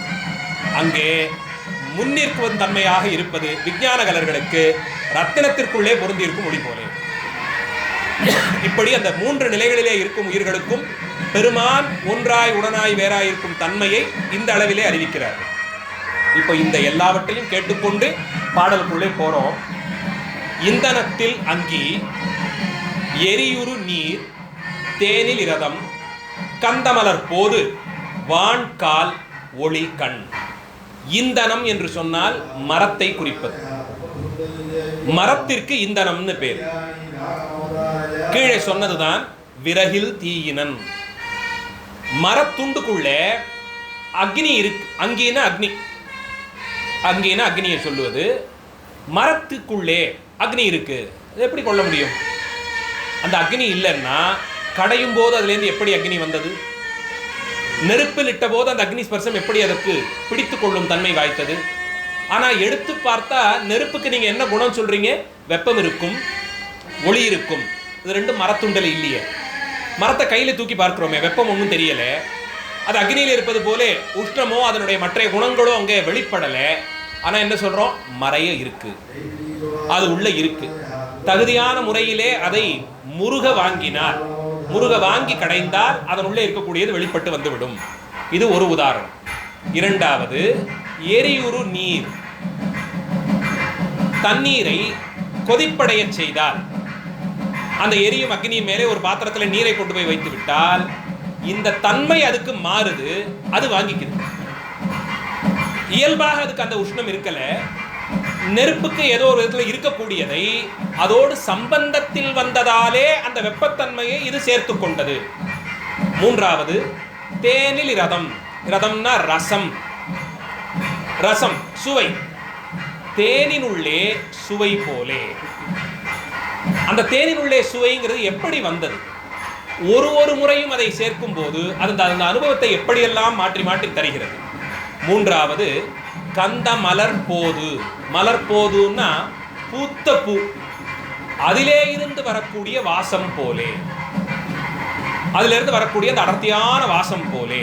அதை மலர் போதுன்னு சொன்னது காரணம் பூத்த உடனே வரும் வாசத்திற்கும் பூர்த்து ஓரிரு முகூர்த்தம் கழிச்சு வரக்கூடிய வாசத்துக்கும் வித்தியாசம். அதனால்தான் பூத்தவுடன் அந்த மலரை கொண்டு போய் சுவாமிக்கு சேர்த்துடணும்னு பார்த்தார் வியாகரபாதர். நமக்கு புஷ்ப விதியும் அதுதான். மலர்ந்த உடனே சுவாமி திருவடிக்கு போயிடும், இல்லை திருவடியிலேயே அது மலரும்படியான நிலையில் இருக்கும். அதுதான் புஷ்பத்துக்கு சொல்லப்பட்டிருக்கிற விதி. கந்த மலர் போது, வான் கால். வான்னா ஆகாசம், கால் என்பது காற்றை குறிப்பது. வானத்திற்கும் காற்றுக்கும் என்ன சம்பந்தம்? படைக்கும் படும் காலத்திலே, சிருஷ்டி காலத்திலே ஆகாசாத் வாயுன்னு உபனிஷத்து வாக்கியம். இந்த பஞ்சபூதங்களும் ஒன்றிலிருந்து ஒன்று எப்படி புறப்பட்டு வந்ததுன்னா, ஆகாசாத் வாயு, வாயோர் அக்னிஹி, அக்னேர் ஆபஹ அப்ய பிருத்வி. ஆகாச தன்மையிலிருந்து தத்துவத்திலிருந்து காற்று புறப்பட்டு வந்தது. காற்று உரசியின்படியாலே அக்னி தோன்றியது. அந்த நெருப்பு குளிர்ந்து நீராயிற்று. நீர் கட்டித்து போய் மண்ணானது. இது சிருஷ்டி காலத்திலே. சம்ஹார காலத்திலே அப்படியே மாறுபட்டு ஒன்றினுள்ளே ஒன்று மறையும். இங்கே எப்படி ஒன்றிலிருந்து ஒன்று வெளிப்பட்டதோ அது ஒன்றுக்குள்ளே ஒன்று அடங்கும். எப்படி? மண் பிரளய காலத்திலே வந்த வெள்ளத்திலே மூழ்கு போகும் இல்லையா? மண் என்ன ஆகுது? புவனங்கள் அத்தனையும் பிருத்வி தத்துவம் எல்லாம் என்ன ஆகுது? பிரளய காலத்திலே வந்த வெள்ளத்திலே மூழ்கிப்பட்டு போனது. அப்போ வெள்ளம் சூழ்ந்து விட்டதே அப்படியே நின்றுடுமா? இல்லை. சுவாமி இதை என்ன ஆக்கினான்னு சொல்றோம்? சம்ஹார காலத்திலே ஊழி தீ வரும்படியாக செய்கிறார். அப்போ இந்த நீரெல்லாம் அந்த வெப்பத்திலே ஆவியாய் மறைந்துவிடும். தீ அணைந்த பிறகு காற்றாய் புறப்படும். அந்த காற்று ஆகாச வெளியிலே ஒடுங்கும். எந்த வரிசையில் வெளிப்பட்டதோ அந்த வரிசையிலேயே உள்ள போகும். அப்போ எந்த ஆகாசத்திலிருந்து காற்று வந்ததோ என்னும்படியாய் எந்த காற்று ஆகாசத்துக்குள்ளே ஒடுங்குதோங்கிறபடியான சம்பந்தம். அதனால் வான் கால். மூன்றாவது, ஒளி கண். கீழே சொல்லியாச்சு. ஒளிக்கும் கண்ணுக்கும் இருக்கக்கூடிய சம்பந்தம் இரண்டும் இருந்தால்தான் இந்த பொருள் தென்படும். இந்த 6 பொருளுக்கும் ஒன்றோடொன்று இருக்கும் சம்பந்தம் எப்படியோ அதுபோல்தான் சந்ததமும் அத்விதமாவது போல் ஆன்மாவும் ஈசனுமாய் முத்தியிலே நிற்கும் முறை. சந்ததமும் நித்தியம், அங்க போயிட்டா எப்போதும் இருந்து கொண்டே இருப்ப. ஏதோ கொஞ்ச நேரத்துக்கு இப்படி கொஞ்ச நேரத்துக்கு அப்புறம் நடுவில் உணவு இடைவேளை அதெல்லாம் கிடையாது. ஒன்றோடொன்று சந்ததமும் எப்போதும் அப்படியே இருக்கக்கூடிய நிலையிலே, விட்டு பிரியாது இருக்கக்கூடிய நிலையிலே சந்ததமும் அத்விதமாவது போல், சுத்தாத்வீதம் ஆவது போல். இந்த இடத்திலே மற்றைய அத்வைத பள்ளிகள் உள்ளே வர முடியாது. சுத்தாத்வீதமாக ஒன்றாய் உடனாய் வேறாய் என்னும்படியாய் அத்வைத நிலையிலே ஆன்மாவும் உயிர் வர்க்கமும் ஈசனுமாய் எம்பெருமானும் முத்தியிலே நிற்கும் முறை. இவர்கள் இருவரும் முக்தியிலே எப்படி நிற்பார்கள் தெரியுமா? இந்தனத்தில் அங்கி, எரியுறு நீர், தேனிலரதம், சுத்த கத்தமலர் போது, வான் கால் ஒளி கண். அடுத்து ஒரு கேள்வி வரும். கீழே ஒரு தேவார பாட்டை சொன்னீங்க, அப்பர் பெருமானுடைய தேவாரத்தை சொல்லி 3 உதாரணங்கள். நீங்க 3ஐயும் வெவ்வேறு நிலையில பார்த்தா தான் உதாரணம். 3ஐயும் சொன்னா சொன்னதே திரும்ப திரும்ப சொல்றாரு, தோஷம் வரும். நீங்க இப்ப சுவாமி இங்க என்ன பண்றாரு, குருஞான சம்பந்தர் என்ன பண்றார், 6 உதாரணங்கள் கொடுக்கிறார்னா ஒவ்வொன்றையும் ஒவ்வொரு நிலையிலே வைத்து ரொம்ப ருச்சியாக இருக்கும், ரொம்ப சுவையாகவே இருக்கக்கூடியது. முதல்ல விரகில் தீ என்ன சொன்னார் இவர், இந்தனத்தில் அங்கீன்னு இருக்க. குறிப்பா எடுத்துக்கிட்டீங்கன்னா அப்புறம் போய் வாசிக்கலாம். நீங்க இந்தனத்தில் அங்கீன்னு, மரத்திலே இருக்கக்கூடிய தீயை போலே இந்தனத்தில் அங்கி. அது எப்படி தெரியுமா? முன்னர் விளங்காது நின்ற சிவம் தானே பின்னர் ஆன்மாவின் மாட்டு விளங்க தோன்றி. எப்படி மரத்தினுள்ளே இருந்த நெருப்பு அந்த கயிறை கொண்டு முருக வாங்கி திரித்தபடியாலே கடைந்தபடியாலே முன்னின்றதோ, அதுபோலே கமலை ஞானப்பிரகாசரை அடையும் வரையிலும் கூட உள்ளுக்குள்ளே எம்பெருமான் இருந்தார். அந்த ஆரூர் பெருமான் தான் உள்ளே இருந்தார். ஆனால் விறகினுள் தீ போலே தெரியாமல் இருந்தார். அவர் உள்ள இருக்காருங்கிறதுக்கு எந்த சுவடும் இல்லை. அப்பா எம்பெருமான் உள்ளே இருக்கான்னா எப்படி இருக்கணும்? அது இல்லை, ஏன் தெரியலையே. அப்ப இல்லை, எப்படி மரக்கட்டைக்குள்ளே நெருப்பு இருக்கோ அது போலே. ஆனால் ஞானப்பிரகாச பரமாச்சாரியரை தரிசித்த பிறகு உள்ளுக்குள்ளே இருந்த அந்த தியாகேசன் வெளிப்பட்டு கமலையில் வாழ் ஞானப்பிரகாசனாக தானே வெளிப்பட்டு ஞானோபதேசங்களை எல்லாம் செய்த பிறகு, கடைந்த பிறகு அந்த மரத்திலே இருக்கும் நெருப்பு வெளிப்பட்டது போல வெளிப்பட்டார். அந்த நிலையில் இந்தனத்தில் அங்கி. அடுத்து என்ன ஆச்சு? எரியுறு நீர். அந்த நெருப்பு அப்படியே இருக்கட்டும், அதுக்கு மேல ஒரு பாத்திரத்துல கொஞ்சம் நீரை கொண்டு வந்து வைத்தார். அது கொதிக்க ஆரம்பிச்சு. தண்ணீர்னு சொன்னாலே குளிர்ந்திருந்தால் தான் தண்ணீர். தன்மை அது தண்ணுன்னு சொன்னா குளிர்ந்திருத்தல். தன் பொழில் சூழ்லாம் பாடுறாங்க இல்லையா, குளிர்ந்த பொழில்கள் சூழ்ந்து. அப்போ தண்ணீர் பேர். குளிர்ந்த தண்ணீர்னு கேட்கக்கூடாது, அது குறையது. வெந்நீர்னு சொல்லலாம். வெப்பம் ஏற்றப்பட்டதுனால அது வெந்நீரா. இப்போ தண்ணீர்னா அதுக்கு எதிர்பதத்தில் வெந்நீர் தான் சொல்லணும். அந்த நீரை கொண்டு போய் தண்ணீரை கொண்டு போய் அந்த நெருப்பின் மேலே ஏற்றினால் அது வெந்நீராகும். எரியுறு நீர். அது எப்போது தெரியுமா? வெளிப்பட்ட எம்பெருமான், மரத்திலிருந்து வெளிப்பட்ட நீர் போலே வந்த எம்பெருமான் ஆன்மாவின் அறிவிச்செயல் செயல்களை சிவன் தனது அறிவிச்சை செயல்களின் தன்மையில் ஆக்குவது போலே.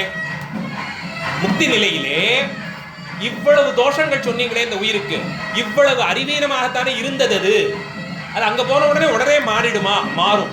எப்படின்னா, நெருப்பினுடைய வெப்பம் குளிர்ந்த நீருக்கு ஏறுவது போலே அவன் திருவடிகளிலே கலந்திருக்கும் போது அவருக்கு வாய்த்த அறிவிச்சைகள் எல்லாம் உயிருக்கு வாய்க்கும்படியாக செய்து.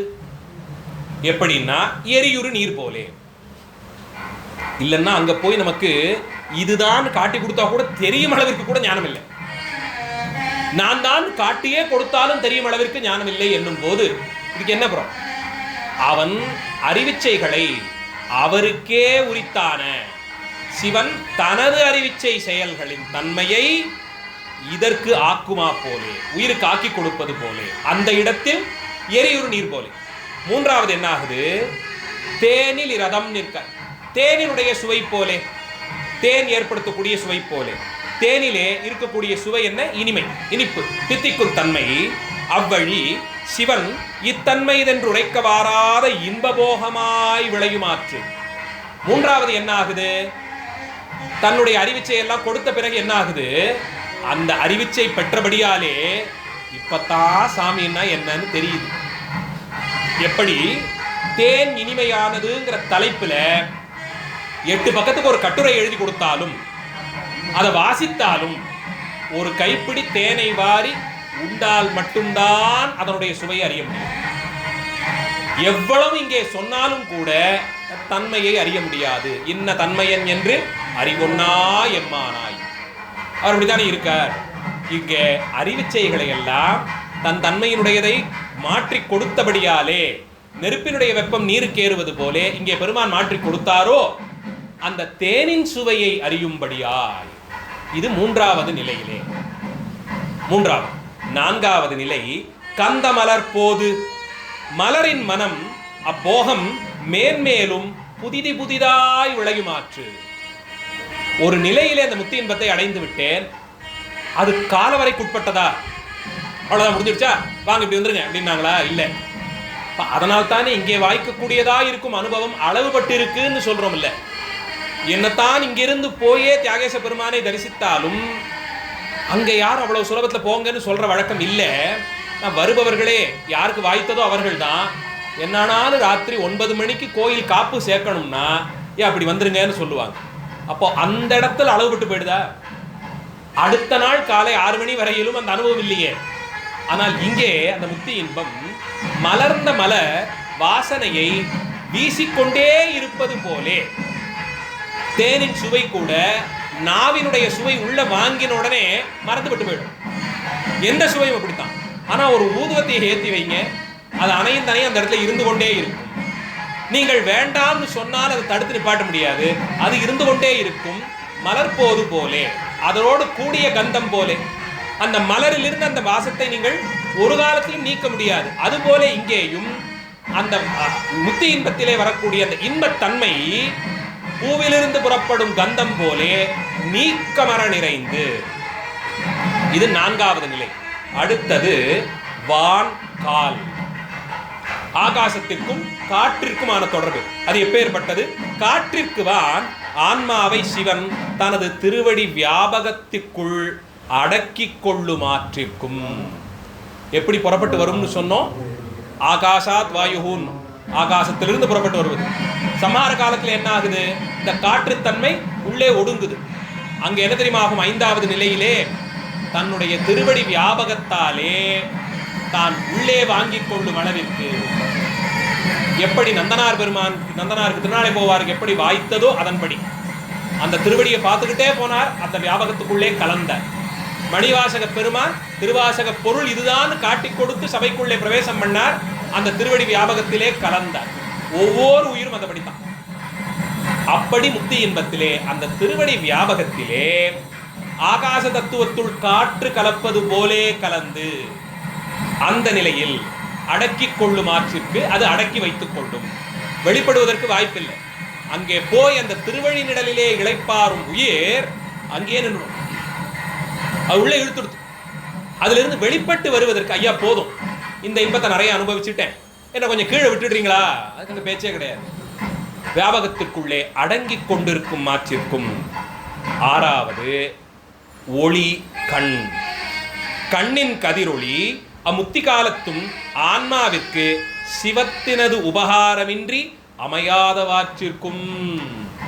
என்னதான் கண்ணு நல்ல தெளிவாயிருந்து 25 அடிக்கு தூரத்தில் எழுதியிருக்கிற எழுத்தெல்லாம் தெரியுமானாலும் சின்னதா ஒரு விளக்கு இல்லைன்னா அது தெரியாது இல்லையா?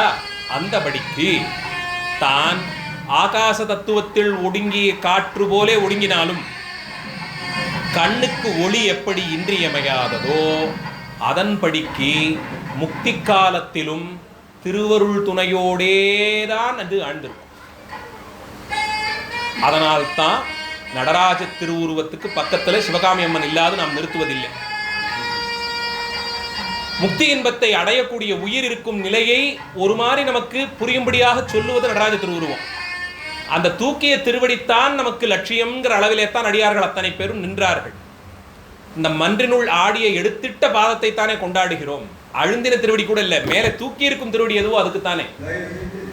அந்த தூக்கிய திருவடியே அருளின் வன்மன் தான். அதனால தான் இடது திருவடியை தூக்கினார். இப்போ சிவகாமி அம்மனுடைய சம்பந்தம் இல்லாது நடராஜ திருவுருவம் வழிபாட்டிற்கானதே இல்லை. எங்கேயாவது யாராவது அப்படி செய்து கொண்டு இருந்தீர்கள் என்றால் தயவு செய்து அதிலே கொஞ்சம் மாறிக்கோங்க.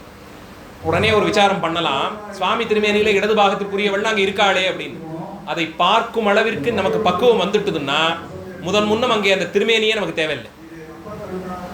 அவ்வளவு பக்குவம் வாய்த்து விட்டால் திருமேனி மட்டும் எதுக்குங்க, அதுவே தேவையில்லையே. ஆனால் அம்பிகையினுடைய அந்த சம்பந்தம் வியக்தமா தெரிந்தால் ஒழிய பூஜைக்கு தகுந்தது இல்லை. அலங்காரமா வச்சுக்கலாம்.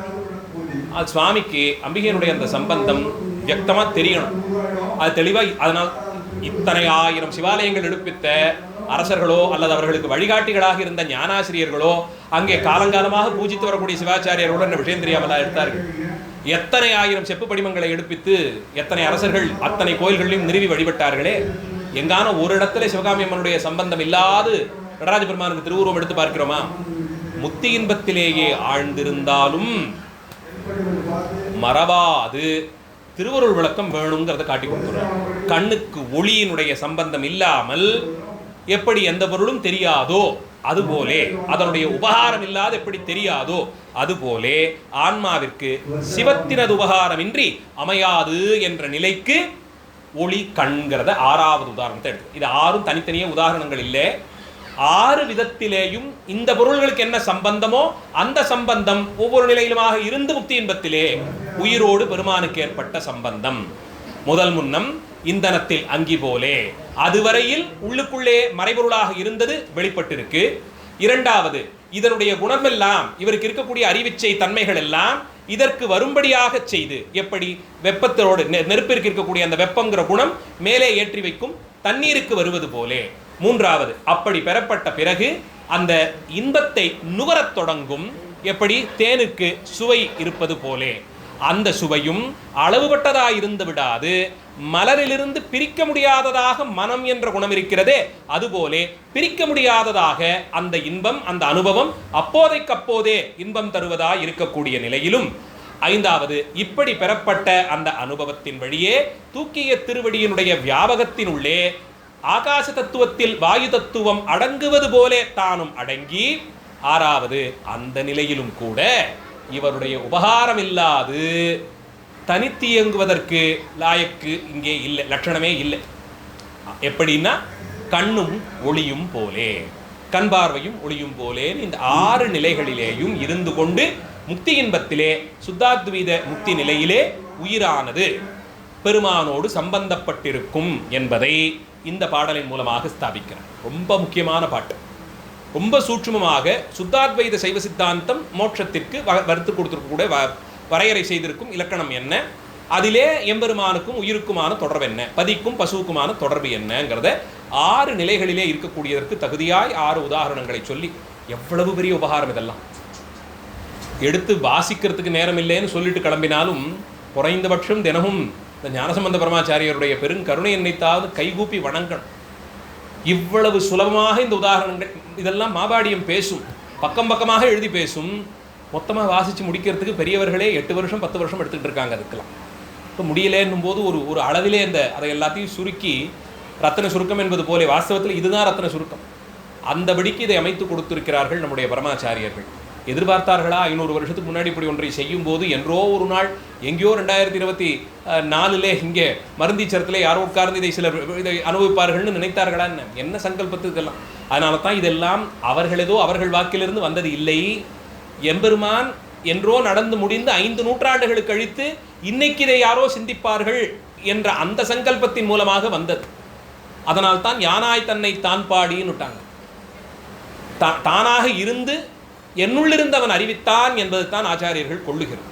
தங்களுடைய மேதாவிலாசத்தினுடைய வெளிப்பாடு இது கிடையாது. அதனால்தான் ஒரு அளவிலே அந்த பக்குவ நிலையெல்லாம் கூடாமல் வந்த வேகத்திற்கு எதையாவது சொல்லிட்டு போகிறது நமக்கு வழக்கமாக இல்லை. இந்த அனுபவத்தை எல்லாம் அது நமக்கு வந்த அனுபவங்களை எல்லாம் பேசுவது, பாடுவது, எழுதுவது எல்லாம் சரி. அளவில் அகங்காரம் எப்படி வேலை செய்யுதுன்னா அதே மாதிரி நானும் பாடியிருக்கேன்னு சொல்லும்போது வந்துடும். ஒரு காலத்திலும் கொள்வதில்லை. இன்னும் சொல்லப்போனால் சிவபூஜை காலங்கள்ல எல்லாம் பஞ்சபுராணத்தை தவித்து இல்லை திருமுறைகளை தவித்து மற்றது எதையுமே ஓதுவதில்லைங்கிற விதிகள் எல்லாம் இருந்தது. இன்றைக்கும் கூட சைவாதீனங்களில் அந்த விதிகள்லாம் உண்டு. அது பெரிய சர்ச்சைகள் எல்லாம் நடந்தது. அப்படின்னு வாசித்தது தான் 40-50களில் பெரிய சர்ச்சைகள் நடந்தது. பஞ்சபுராணம் விண்ணப்பம் செய்யக்கூடிய காலத்திலே வீடுகளில் திருமடங்களில் அடியார் திருக்கூட்டங்கள்லாம் சேரக்கூடிய மாகேஸ்வர பூஜை முதலிய காரியங்களில் இது மாதிரி நடக்கக்கூடிய சொற்பொழிவுகளில் அது தாண்டி கோயில் பூஜா காலங்கள்லேன்னு விண்ணப்பம் பண்ணும்போது பெரிய புராணத்தோடு முடிச்சுக்கிறது. அதுக்கப்புறம் 2 அபிராமி அந்தாதி எல்லாம் வழக்கம் இல்லை, பண்ணக்கூடாதுன்னு பெரிய விசாரமெல்லாம் நடந்தது. அப்புறம் ஆச்சாரியர்கள் அதையெல்லாம் அனுமதித்ததுனால இன்றைக்கி நாம் வழக்கத்தில் வைத்திருக்கோம். எதுக்கு சொல்கிறேன்னா, ஞானாசிரியர்கள் இவர்கள் நிலைக்கு ஒப்பாக நாம் வேறு ஒருவரையுமே கொள்வதில்லை, ஒருவரையும் கொள்வதில்லை. இதுதான் பெருமான் உள்ளிருந்து வந்த சொற்கள்னு எடுத்துக்கிறோம். ஒரு அபரிமிதமான பிரீத்தியாலே எல்லாத்துக்கும் அதை கொடுக்க ஆரம்பிச்சுட்டோம்னா அப்புறம் அளவே இல்லாமல் போயிடும். அதனால் அந்த அளவிலே நிறுத்தி கொண்டுங்கிறதுனால தான் இதுக்கு மேலே விண்ணப்பமாக பண்ணுவதில்லை. பண்டார சாத்திர நூல்களை எல்லாம் கூட இப்போ சொக்கநாத வெண்பாவெல்லாம் தருமபுரத்திலே சொக்கநாத வெண்பாவெல்லாம் பாடும் வழக்கம் உண்டு. சொக்கநாத கலித்துறையிலிருந்து சில பாடல்களை சொல்லித்தான் பெருமானை கடைசியாக பொற்பட்டகத்துக்குள்ளே ஒடுக்குவார்கள். அதெல்லாம் கூட அந்த அனுபவத்துக்கு தானே தவிர்த்து பஞ்சபுராணத்தோடு சேர்ப்பதில் இப்படியெல்லாம் விதிகள்லாம் இருந்தது. காலப்போக்கிலே ஆச்சாரியர்கள் நியமித்ததுனால இந்த மாற்றங்களே ஏற்கிறோம். இப்போ மாற்றங்களே கூடாதான்னு கேட்டிங்கன்னா நடக்கும், மாறாமல் இருக்க முடியாது எந்த விதியுமே. அந்த மாற்றத்தை ஏற்படுத்துபவர் யாருங்கிறது இருக்கு. அதற்கான தகுதி ஆச்சாரிய அபிஷேகம் பெற்று சிவமாம் தன்மையிலே இருந்து கடினமான தபஸினாலே அந்த நிலையிலே இருப்பவர்களுக்கு உள்ளே இருந்து பெருமான் உணர்த்த அந்த மாற்றங்களை அவர்கள் ஏற்படுத்தலாமே தவிர்த்து அவங்க செய்கிறாங்களேன்னு நாம நம்மோடு ஒப்பிட்டு கொண்டால் அது ஆணவ மலத்திலே கொண்டு போய் அழைத்துவிடும். அந்த அளவில் சுத்தாத்வைத சைவ சித்தாந்த நெறியிலே ஆகமோக்தமான இந்த சித்தாந்தத்தில் முக்தி இன்பத்திலே லயித்திருக்கக்கூடிய உயிர் எம்பெருமானோடு இருக்கக்கூடிய சம்பந்தத்தை இந்த 6 நிலைகளிலுமே இருந்து அது பெற்று உய்க்கும் தன்மையை இந்த 19வது பாடல் மூலமாக கூறியிருக்கிறார். இதோடு இந்த முக்தி இன்பம் குறித்தான விஷயங்களை, முத்தியிலே உயிருக்கும் எம்பெருமானுக்கும் இருக்கக்கூடிய சம்பந்தங்கள்னு சொல்லி 2வது தலைப்பு பாடினார். அது அந்த அளவிலே முடிவடைகிறது. முத்தியினுடைய அந்த பயனியல் என்பது அந்த இடத்திலே முடிவடைகிறது. அடுத்து இருக்கக்கூடிய தன்மையிலே அடுத்தடுத்த தத்துவங்களை விசாரம் செய்து முப்பொருள் இலக்கணத்தையும் மேலே வரக்கூடிய பாடல்களை பாடுறார். அதிலே 20வது பாடல் அடுத்த மாத வகுப்பிற்கான பாடல். அதுவுமே கொஞ்சம் விவரித்து பார்க்க வேண்டியது. நான் சைவ சித்தாந்தத்திலே தத்துவங்களை இங்கே தான் அறிமுகப்படுத்துகிறார் சுவாமி. 36 தத்துவங்களை சொல்லி பாடத் தொடங்குகிறார். அதை எல்லாரும் அவசியம் கேட்டிருப்பீங்க. இதுக்கு முன்னாடி பல வருஷம் அதை பலரும் சொல்லியிருப்பார்கள். இருந்தாலும் அது என்னங்கிறத முடிந்தால் அதுக்கான ஒரு வரைபடம் மாதிரி உண்டு, அதையும் எடுத்துகிட்டு வரேன். முடிந்தால் அதோடு சேர்த்து நாம் அனுபவிக்க பார்க்கலாம். அடுத்த மாதத்திற்கான தேதி முதல் வகுப்பு 12ஆம் தேதியும் அடுத்த வகுப்பு மாதத்தினுடைய நிறைவு நாள் இந்த மாதம் மாதிரியே 28ஆம் தேதியுமாகன்னு திருவருளும் குருவருளும் கூட்டு வைத்திருக்கிறது. வாய்ப்பு இருக்கும் அன்பர்கள் அவசியம் கலந்து கொண்டு சிறப்பிக்க வேண்டுமாய் கூறிக்கொண்டு நிறைவு செய்கிறேன். மூர்த்தி எல்லாம் வாழி எங்கள் மோன குரு வாழி, அருள் வார்த்தை என்றும் வாழி, அன்பர் வாழி பராபரமே. எல்லாம் ஸ்ரீ தியாகராஜ கிருபை. ஸ்ரீ தியாகராஜ மகாராஜோ விஜயத்தே. ஆரூரா தியாகேஷா. நன்றி, வணக்கம்.